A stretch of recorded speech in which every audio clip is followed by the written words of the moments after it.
And this is, for us, we have like a model that is actually seeing three opportunity spaces.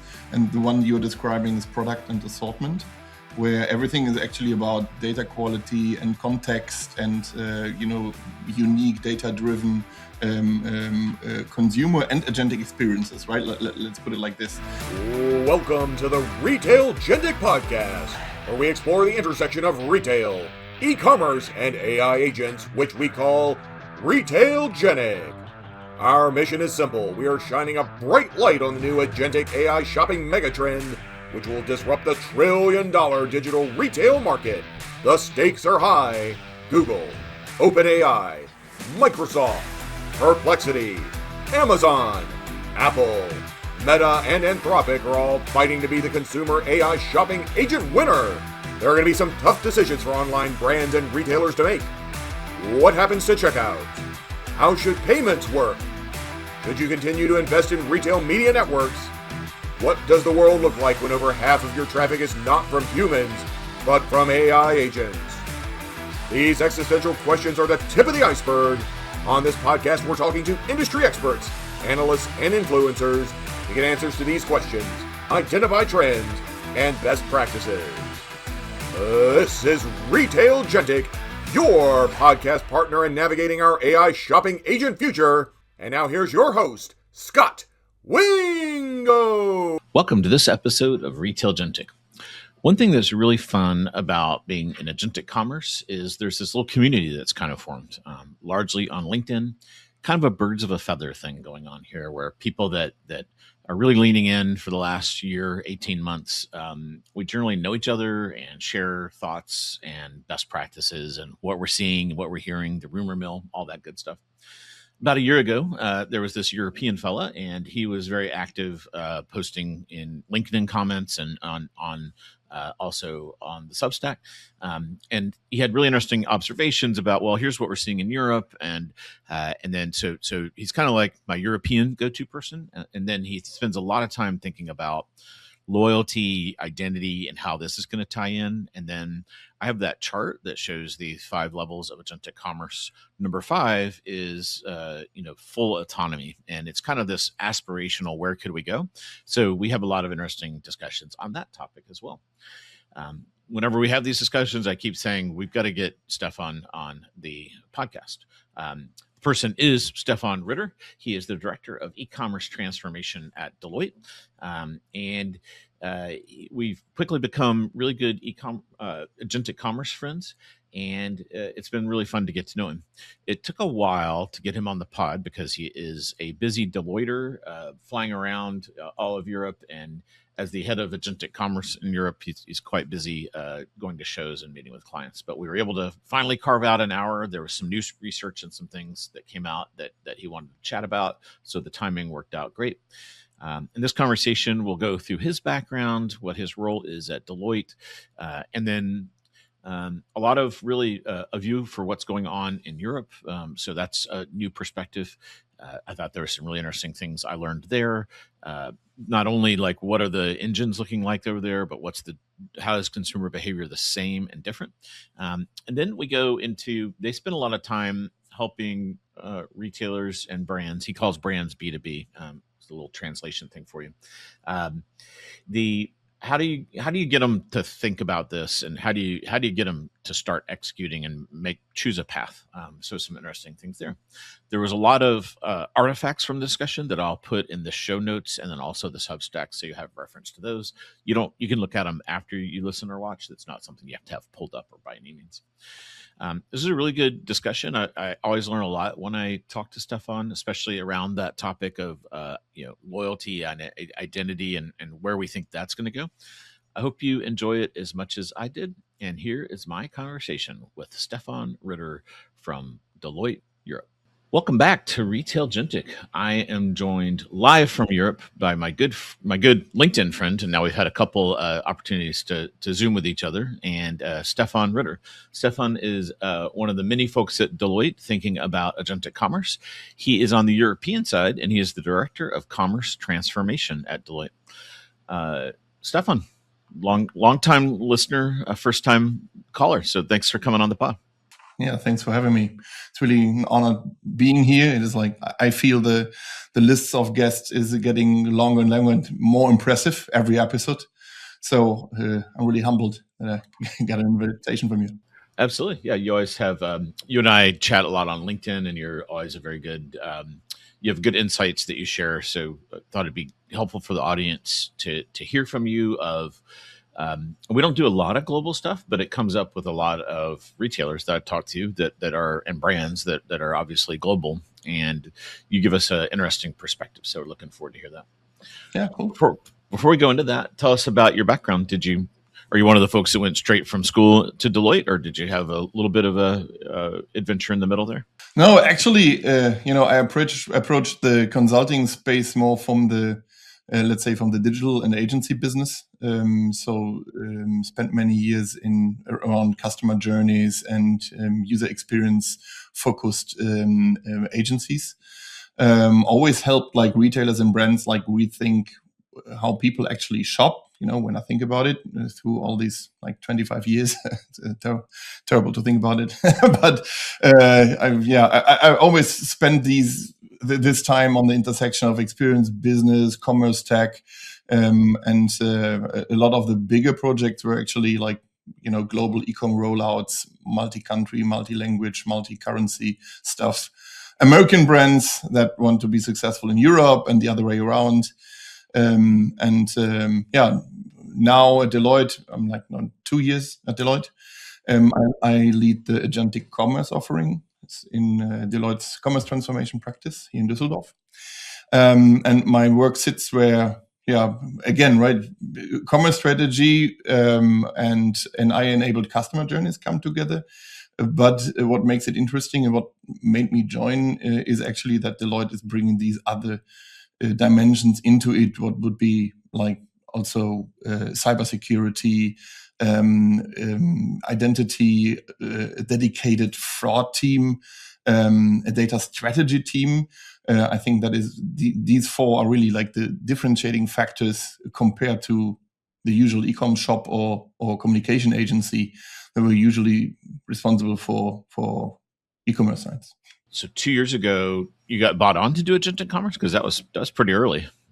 Or you got on to do something else, and did you raise your hand for agentic commerce, or did you get assigned? I raised my hand because I really felt, and I think this is when I started writing about it on LinkedIn, because I really think this is the next big thing, and had this impression really early. Because what makes it special to me is that it is experience driven, it is consumer driven. Yes, we have all these new amazing technological capabilities, but I think the adoption rate and how quick the people jumped on it really made the difference, and is responsible for the urgency that all the brands and retailers feel at the moment. And I think this makes the difference, right? It's like when you look at the mobile revolution or other things where we needed like a decade to explain that mobile is the next big thing, or and push the people more or less into it. This feels really like organic coming from the customers. They before the first companies have even thought about it, like it was a small percentage, but coming up and saying, okay, I have an answering machine that is able to give me good answers. So I will look for products. I will look for product details. I will let's see what the LLM can come up with when I ask more complex questions. And I think this is what makes it really interesting. Let's start with the question that is the big source of debate here in the U.S., which I don't 100% understand, but but you've probably seen me on LinkedIn getting some arguments about this. How do you define agentic commerce? Yeah, this is always my favorite part of your show, right? Together with the topic of the naysayers and who's actually saying it's not a true trend, and the numbers are quite very low, and it's not worth looking into it. For me, agentic commerce is when AI moves from being like a better search engine or answering engine for the shopper to acting on shopper's behalf. And the shopper's behalf, and this is for me very important, doesn't mean necessarily checkout. And I think this is where we are pretty aligned. because I think discovering, comparing, assembling, and in some cases then maybe moving it to the shopping basket, or but in other cases it is just picking up the links that you received in your research, and today, taking it over to a pricing engine and find the cheapest one when the LLM didn't deliver the answer is even a way out of it. Right? Just doing the discovery and the product consulting piece with the model and with the AI help, and then go down like the classic route.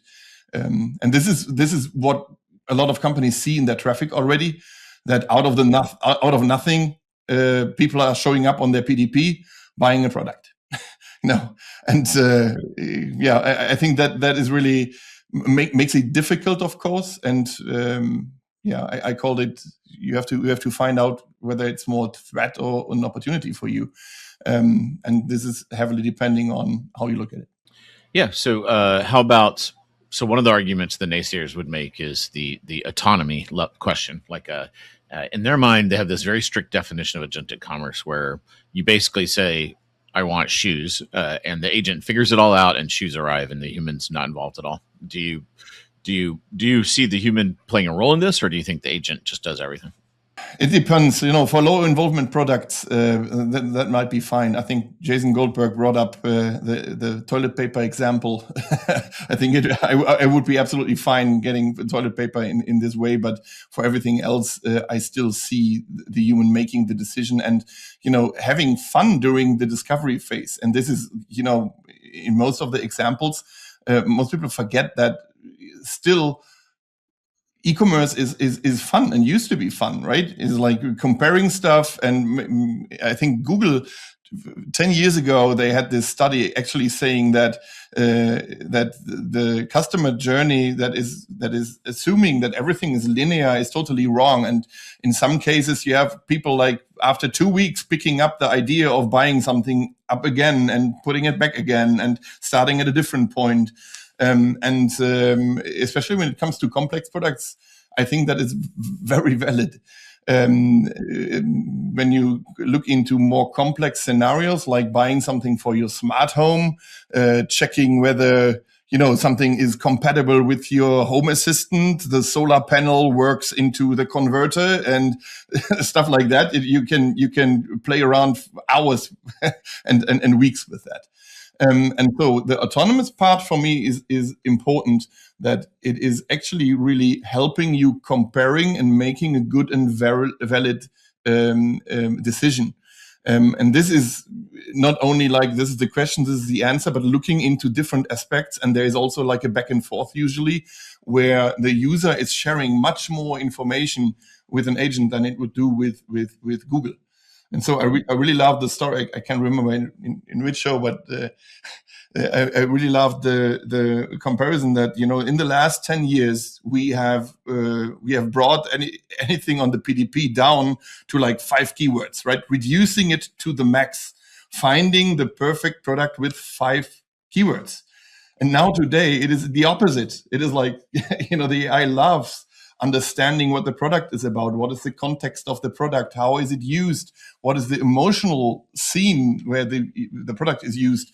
And then, of course, on the other side, what is the context of the user, right? Also including at what point in his decision journey is he, and is he sitting in his car and I have to present the results of my research on a mobile screen, or is he sitting in front of his desktop and open for complex tables where I can put all the technical feature on it? This is something that is really, really interesting. And now, as we have seen last week, with Claude coming up with Claude design and really modifying on the fly user interfaces, entering the next level. Yeah, they call them ephemeral user interfaces. It's pretty wild, where you just there's no static user interface. You just kind of say, well, I could show the customer this very particular thing they're looking at, and this, and then build it right as they go, which is it's amazing. We've taken such a step function up. I think a lot of people in the industry are having a hard time getting their head around it. I think there's a lot of other examples. We haven't heard new info about what was it called, Google Disco, I think, right? Google Disco was another case of like on the fly generating a user interface. And actually, I think what we have seen from OpenAI, at least coming up with individualized tiles, and depending on what product category, coming up with product cards and stuff. One is comparing a technical product, one is showing some fashion, can also do a great job in actually helping the people making a better decision. And this is, making this decision alone is a piece of autonomy, where the model decides this is the best way, that probably this is the best way of the user to experience this commerce journey. Based on all the context on both sides, it can put together the Exactly. perfect personalized one-to-one marketing image for what's going on. Let's start at 30,000 feet. You're kind of sitting there, and are you in Berlin or Dusseldorf or Cologne? I'm in Düsseldorf, yeah. Düsseldorf, yeah. And so you obviously do a good job of consuming all the stuff you see that's going on here, and then you've got the things going on in Europe. Where are things in Europe? Like, just give us kind of a state of the union, European agentic commerce, high level, what's going on there. So my feeling is, Europe is moving fast, but different. Of course, it is absolutely valid that some of the features, and this is a pain point for especially, I think, for the US companies that are eager to offer their agentic commerce portfolio. But at the moment, most stuff is only available in US. And there is also I heard that Shopify is differentiating like based in US and for US shoppers and stuff like that. So really, I expect this to go way step by step, opening up, and that all the features, including checkout again, will be available. But as I said, I think the main thing and the main battleground is the discovery phase. So I don't think it's too relevant. Or it's very relevant whether or not you can check out there. It is another step. It is like 2 clicks instead of 1 click that you have to do. But when you look at the adoption rate in Germany, especially, it is already at a in some cases higher level than in the US. So like the last number I heard is like 70% of the young consumers in Germany actively use AI when shopping. What are some good surveys, and when you're looking at European data, what are your gold standards you're looking at? Like I look at, I really like this one called Alpha Sense that Morgan Stanley puts out. You see me write about it. And then I like the SimilarWeb and Sensor Tower give us, so there's like some stated stuff and observed stuff. What do you look at to get the European picture? Of course, the first source of truth is the Deloitte consumer. Of course. So you guys do a consumer panel. Yeah, exactly. And this is coming out every quarter. And you can see, also, I think the last one came up just today, this morning, and actually covering with all the uncertainty that is happening on the market at the moment, making it very difficult. But still, there is like a positive outlook for the adoption of shopping differently, and actually making more, let's say,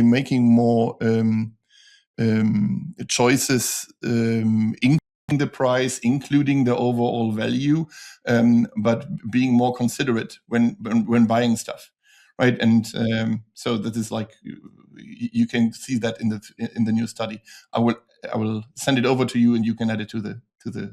We'll put it in the show notes. Yeah. Then so why do you think that is? Like, why are Germans embracing this a little bit faster than we are? Is it because, well, you have Amazon, you have Google Shopping, so you have similar other options. But what do you think? Is it, there's always this view that Germans are very, kind of like an engineering culture, lots of exactness, and the trains are always on time and clean and that kind of thing. Is that part of it? Like, Germans are just like very detailed. They probably do give a lot of context because they know pretty specifically what they want and that kind of thing, or is it some other, just e-commerce isn't as, it's a bigger leap up from where you were, or something like that? That's difficult to say. I think on the retailer and on the retailer and brand side, what I find very interesting is that you have a and I think this is one of your core topics as well, right? The big themes are product data quality, machine readable pricing, and inventory and stuff. And this is where I feel that actually the B2B side is in a much better position, because maturity is higher. There is not so much technical depth, as I said before, right? In the last 10 to 15 years, everything was actually set up for a well-oiled e-commerce machine when it comes to attribution to the product data and the Google algorithm finding the things. And now all of a sudden there's a totally different vector, how these agents approach your systems via an API, or finding it difficult to read the human-centered interface and the texts that are on it. So I think all these aspects are in a much better state when it comes to B2B. Interestingly enough, also the B2B space is now looking into all the potential of loyalty and identity, and the ability in general to plug into AI ecosystems without losing control of the customer relationship. Yeah, and when you say B2B, I think you're meaning like wholesale, brands selling wholesale, or not industrial products. Exactly, not end consumers, but really, I think of course there is an advantage. Life is easier when you have a login for everyone, and people have to identify anyway to get a price or things, right? That makes it easier in that area. But in general, I think that a lot of the brands and retailers are really struggling with their data quality and standing in front of something that is defining whether or not they will survive, right? Really speeding up something that should have happened 10 years ago. An engineer, an architect in my team, actually, when I came up with like a PowerPoint slide that said these are the 7 strategic levers of agentic commerce, and he said, Stefan, that these are the same levers that we are preaching for more than 10 years for omnichannel, right? Having data in place, linking the system, being API first, not having a vendor login, but reopen to all different systems. This is something that has been around for some time. And now I feel that agentic commerce is really speeding this up dramatically, and giving a lot of pressure on these things that could have been solved 10 years ago. On the consumer side, what are the top engines? Does it look kind of similar to the US? So you've got like ChatGPT, and then they had a lead, and then Gemini caught up. I always hear about Mistral, or how you say it, which is the French one. It had buzz like a year and a half ago, and it's kind of, I haven't heard a lot about it lately. I think maybe they've fallen back, but is that something people use? It feels like they gave up the race and are really focusing on other niche sectors. I think at the moment not very relevant, especially when it comes to consumer products and retail. But there might be the chance to actually catch up again. But at the moment, actually, I think I see the same leading systems you are seeing in the US. I think the protocol wars are still on, but in general, UCP, MCP, and A2A are for me the most important parts of the technology, and these are very valid here as well. And I see, everyone actually moving into the same direction. For a short period of time, there was this discussion: are we really willing to go into a direction defined by Google that owned the system before, and now we're doing the same thing again? But looking at the open standard and the open protocol, I think people pretty quickly stopped complaining and said, yeah, this is actually what you have to do. It is simple, it is straightforward, it can be adopted by anyone, and it is up to you which parts of the whole solution you're using or not. You brought up one of my favorite topics, the protocol wars. I'm sure you've spent a lot of time analyzing these and digging into the guts of it all. And What do you think? Do you think there's a winner, or we're going to have like a lot of just kind of everyone will do all of them? How do you see this playing out? I don't think there will be one single winner. I think they each solve different parts of the problem or have like a different vector and like the direction they're coming from. But UCP, of course, is kind of different because it shows how discovery, identity, checkout, merchant control, and all this stuff can work together. So lining up the things and making the connections in this like open commerce framework is what makes it different. And the rest still has to be defined, right? I think we have seen a lot of pilots and prototypes everywhere, and especially the companies that were really early on and saying, "Hey, I love MCP, so here's my full product database via MCP server," and all of a sudden you have, it feels like you have half China on your servers, scraping all the product data and information that it can get. And the other piece of opening your agents is ending up in problematic cases as well, right? Outside players actually keeping your agents busy, and when you wake up the next morning, all your tokens are gone for the next year. That is another problem. And this is where I think the identity complexity, but also what I see as a maturity level signal clearly is when companies start thinking about authentication of agents for the first time. This is when you feel, okay, there's something happening. And also, same is actually valid when the first time people ask, can you tell me about the loyalty graph? Knowing the term and knowing there's more than to loyalty, and in the agentic commerce context, there's already something is going on, and the right pieces come together, and this makes it really interesting. Then going into sparring and helping sorting the rest out. But what is at the moment still the case, right? I don't know what your experience is. Are usually the product people approaching you with can you help us with the product data, or who is usually your first point of contact? Usually, over time, it's changed. In the early days, it was the SEO team, and they were kind of like they saw their Google traffic going to zero, and they were freaked out. And they were like, you could tell they were trying to get in front of it, and they thought maybe we could help them. We can help them with other stuff, but we can't help them with Google's traffic going down. That's a Google decision. And now it's board level, C-level kind of things where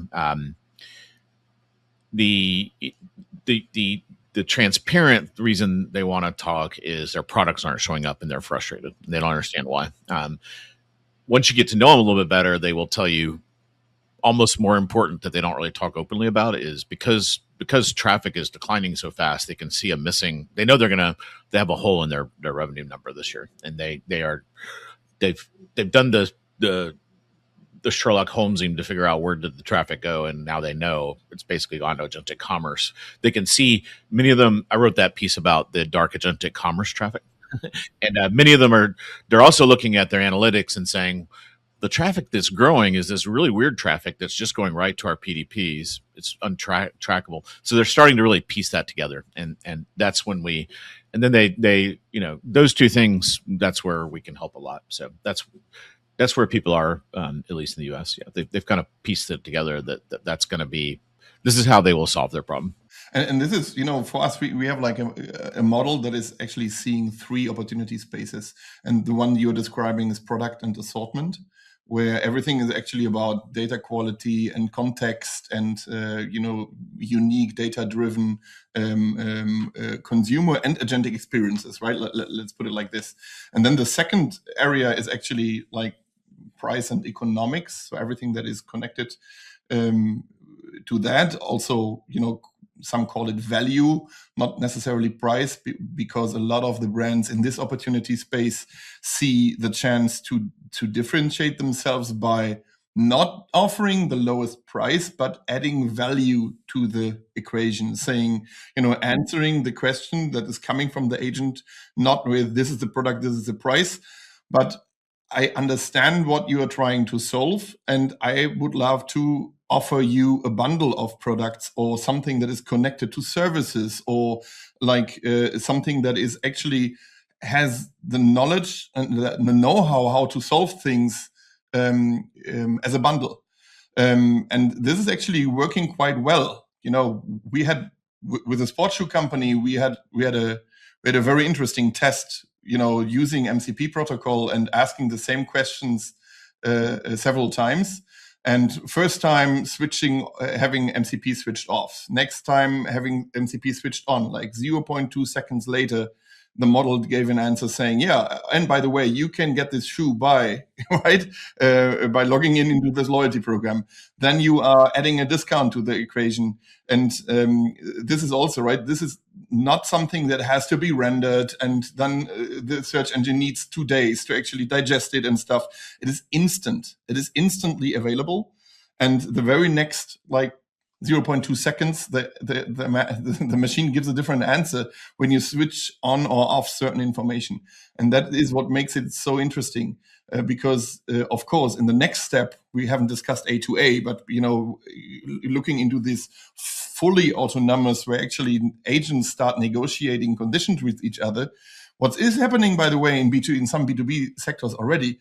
But this will make it very, very interesting, incorporating all the information that are actually in this loyalty graph, so to say, because, giving the other agent an idea that you are a very valuable customer because of your shopping history, your customer lifetime score or something like that, right?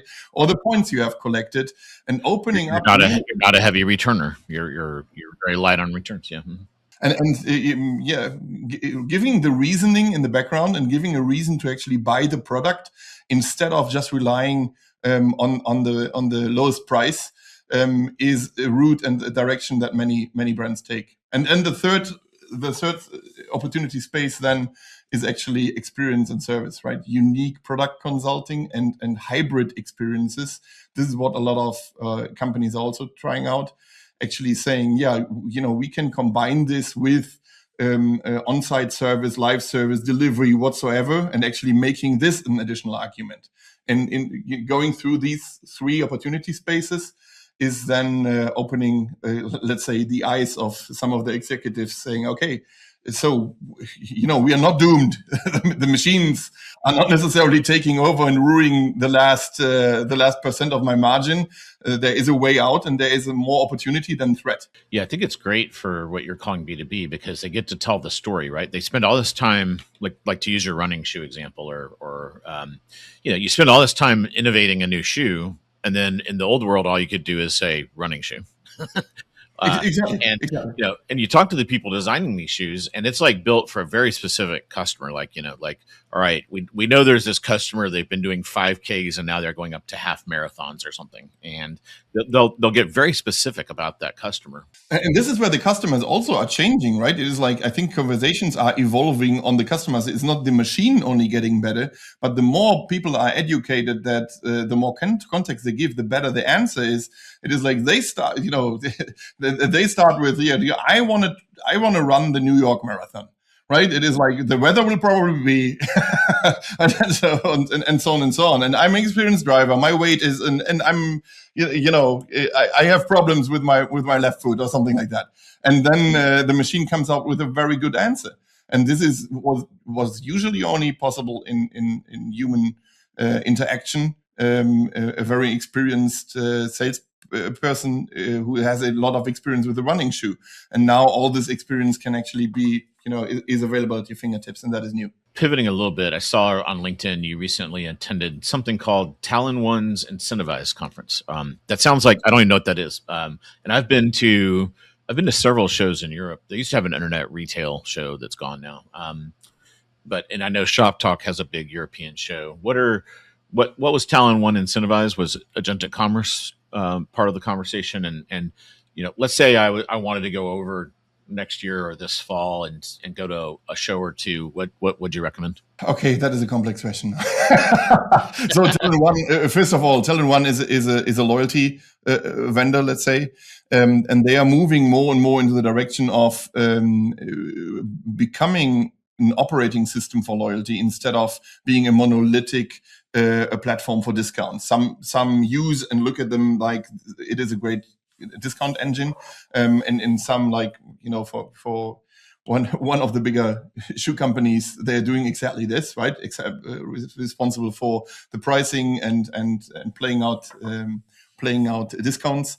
But looking at them as like an open ecosystem, an open operating system for everything that has to do with incentivization, and that is including emotional incentivization, right? Really, always when you need an engine, let me put it like this: when you need an engine that is helping you, nudging the AI or the user or whoever to do the next step, and what could actually help making the next step, it is a great solution. They are absolutely API first, and we are working with them for several clients, also international. We won a big fashion company in the US just recently, don't want to make too much advertisement here, but I have to get them on the podcast. I love talking about loyalty, so it seems like they'd be a good guest. You'll have to offline send me someone that I could chat with. Yeah, absolutely. What other show other than the awesome Talon One show? What should we go? So, and they moved step by step into the direction, just to finish that, in actually thinking about agentic commerce and how agentic commerce can be very essential for how they look at loyalty. And this is where we are compatible. And I think it's worth looking at their point of view. They added an open, a universal incentivization protocol on top of the Google protocol. So rest of the explanation. I think in general, one of the best shows for retail specific and commerce is K5 in Berlin. That is happening in June. And then, of course, Shop Talk Barcelona is very similar to Vegas, despite that Barcelona is much prettier than. One of the reasons, timing wise, that we had you come on is there's you guys have put out you're really leaning in on the European side into writing about agentic commerce. And one paper I'll include in the show notes, you had a paper called, I'll pull it up just so if you're watching, you can kind of see the visual here. It's from Monitor Deloitte, and it's called Digital Agents, AI Takes Command. Who will influence tomorrow's purchasing decisions? Walk us through a little bit of, what's the big takeaway from the paper here? I think we know who's going to influence it's obviously agentic commerce is going to play a role, but what are some of the more tactical things like what should a retailer be doing and some of those types of things from your paper? I think we looked into most of the aspects already before, but the big thesis is that discovery is the battleground,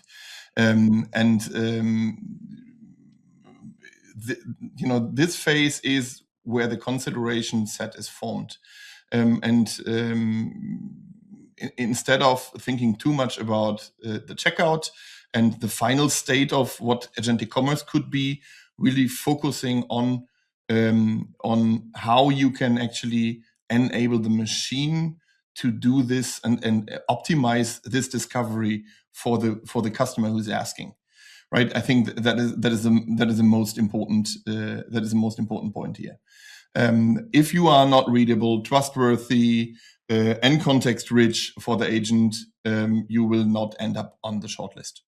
I think that is a pretty short. It feels that at the center of everything. There's less shots on goal now too, right? Because increasingly ChatGPT is just tweaking the user interface. I don't know if this is going to stick, but they used to have the 9 product tiles. Now there's only like 3 or 4 embedding, and they're making almost like a recommendation. Like it's the user interface is changing very dramatically right now as they tweak the discovery engine. So you used to only have like nine opportunities, and now you're probably down to 3 or 4 to get your message in there. So it's going to be really interesting to see how this plays out. It's going to be feast or famine. You're either really good at this or really bad, and it's going to be pretty painful. I think one very important area, and you had several conversations, I know, is still the retail media space, right? It is like what is coming after the advertisement. How will the AI engines be able to monetize what they're heavily investing in? Right? This is still an area that is interesting now that everyone obviously is trying to stay away from the recommendation as such, not preferring products, not giving like a star recommendation or stuff like that. And I think the experiment placing ads next to the answer didn't work out well either.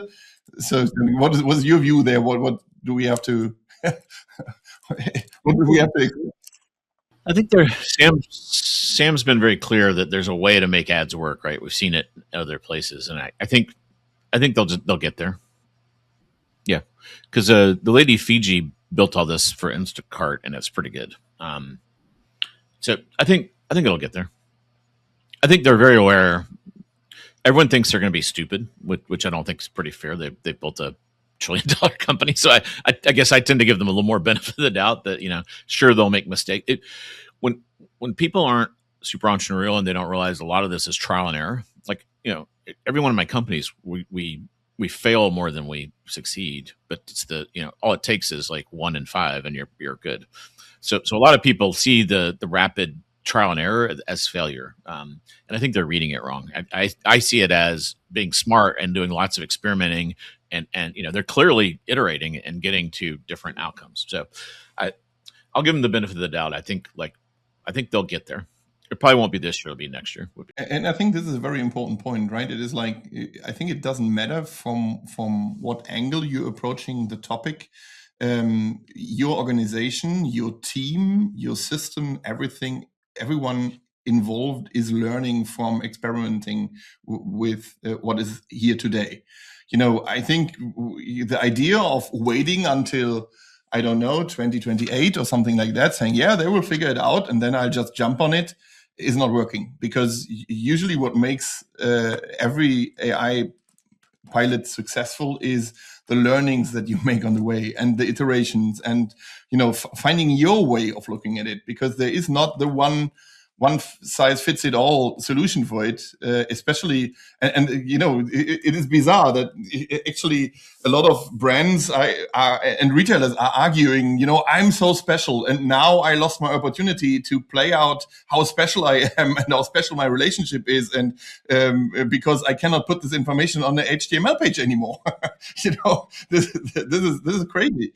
It's like you should be, all these companies should be able to explain why they are special and what they can add to what the consumer is looking for, and for the whole experience, to actually play this as a strength instead of looking at how difficult it will be to communicate that and integrate that into an agent's answer. Yeah, we had I know Casey Loba from Deloitte. We had him back on the show pretty early in our journey, like September of 25, and a lot's changed since then. But you guys have taken a lot of his big picture frameworks, and you have a really interesting framework for how you help retailers think through this. Like walk us through kind of high level, and we'll include maybe some links to this as well in the show notes for people interested. So how do you so retailer comes to you and they say, Stefan, where do I start? Like how do you answer that?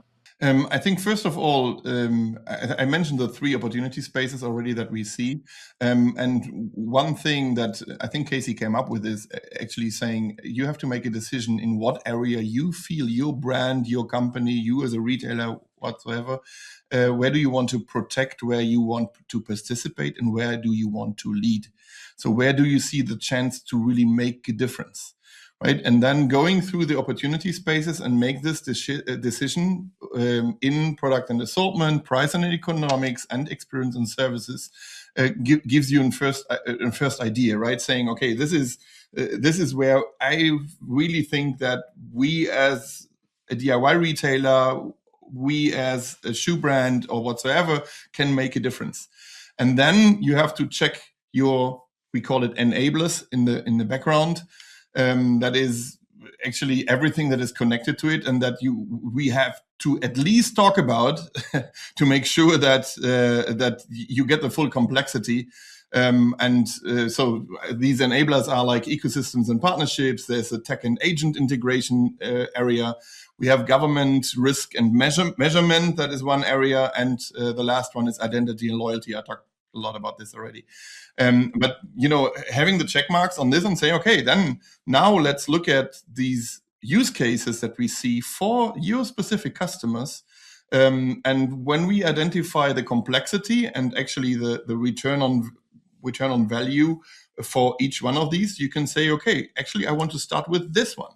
Maybe it's a low-hanging fruit and not so complex one that is giving some value. Maybe it is a very advanced one where you want to lead.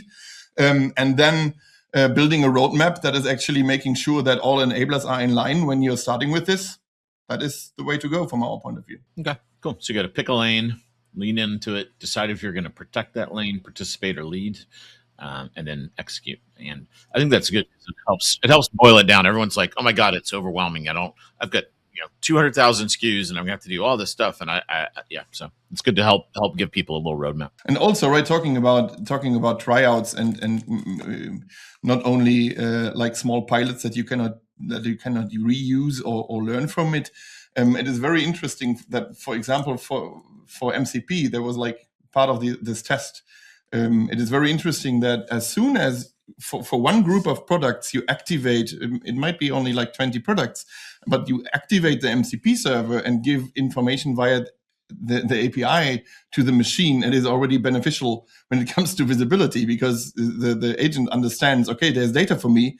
And even when it's not able to find the data in this, it is beneficial for your visibility, because it can understand parts of the whole thing. And I think that shows actually the direction, right? Taking a small start, but try to already make this happen in your live environment in a secured way, not risking too much, and so on and so on. And then iterate from there. It is part of it. I know we're running up against time, and you're in the fancy Deloitte podcast room. I don't want to get you in trouble by overstaying your welcome. Last question. Let's look into the future a little bit with your crystal ball. Where do you think things are going? And I usually ask 2030. Some people freak out that that's too far away, which is funny because we used to be able to see 5 years in e-commerce, and now we can't see 6 months. But whatever you're comfortable with, where are some interesting future directions you think we're going to be going in? So actually, the 2030 question is really interesting because I think being in 2030 and looking back to these first steps, of course, there will be things that we won't believe that we really did that. That actually, all the mistakes that have been made, and of course, being on another level of maturity in the future, they're looking at it. It is comparable to, why not measure the size of kids' feet by X-raying their feet, right? That is still one of my favorite examples. Unbelievable that you did this in the 60s and 70s. But people did this, right? And from today's standards, that is incredible.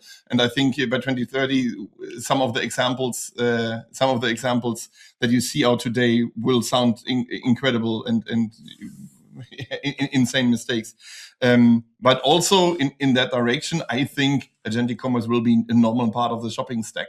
Not every category, as we discussed in the beginning, will be fully autonomous. But AI will almost everywhere influence discovery, basket formation, pricing, of course, loyalty, and how you are able to discover the services. And this will be like in a much more systematic way than today. That is like the one and only thing. Other than that, I have to say, I think the two of us discussed several times how difficult it is to write a white paper, not to talk about a book about the topic, because everything is changing every 2 weeks. I think there are again announcements to expect from events happening this week when I'm not wrong. It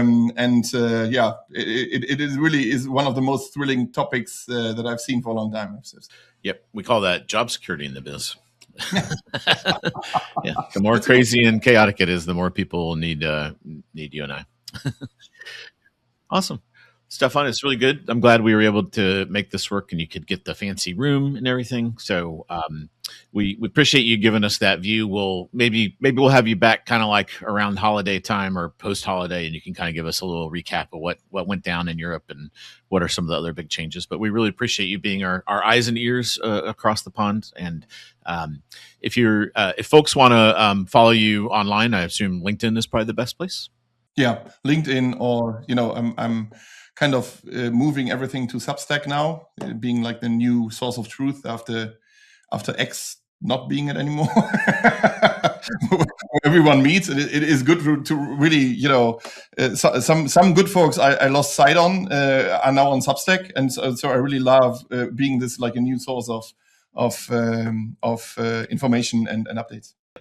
I'll put a link, but just on LinkedIn, you're Stefan Ritter, and I imagine that's the same on LinkedIn as well. I mean, Substack. Absolutely. Thanks, Stefan. Have a good day, and we appreciate you coming on. Thank you. Thanks for having me. Bye-bye. Follow, rate, and share to stay up to date with Retailgentic, your guide to the future of AI shopping agents.